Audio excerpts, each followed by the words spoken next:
સુરતના લીંબાયતમાં જૂની અદાવતમાં યુવક પર જીવલેણ હુમલો કરનાર રાકેશ ગોરખ વાઘ અને વિશાલ ગોરખ વાઘ ગેંગના બે મુખ્ય આરોપીઓની ધરપકડ કરતી લીંબાયત પોલીસ.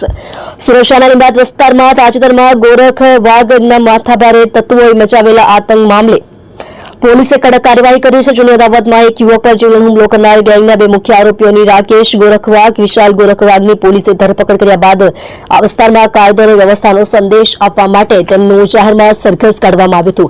લીંબાયતના સંજયનગર વિસ્તારમાં ગોરખ વાઘ ગેંગના સભ્યોએ જૂની અદાવત રાખીને એક યુવક પર ચપ્પુ વડે જીવલેણ હુમલો કર્યો હતો. ગોરખ વાઘ ગેંગે આતંક મચાવ્યો હતો. આ હુમલાના કારણે આ વિસ્તારના રહેવાસીઓમાં ખૌફ ફેલાયો હતો. આ ગેંગના આતંકના કારણે સંજયનગરના લોકો ભયભીત થયા હતા.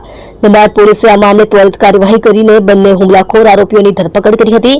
કાયદાનો ડર પેદા કરવા અને આરોપીઓની ગુંડાગીરીનો અંત લાવવાના હેતુથી પોલીસે બંને આરોપીઓને ઘટનાસ્થળે લઈ જઈને જાહેરમાં સરઘસ કાઢ્યું હતું. પોલીસે તેમની પાસેથી ઘટનાનું રિકન્સ્ટ્રક્શન પણ કરાવ્યું હતું.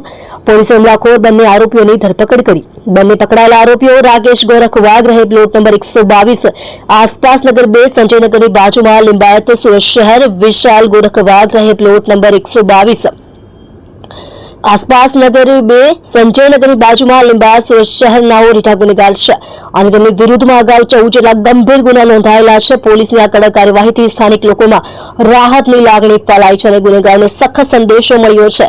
પોલીસે હાલમાં આ મામલે વધુ તપાસ હાથ ધરી છે.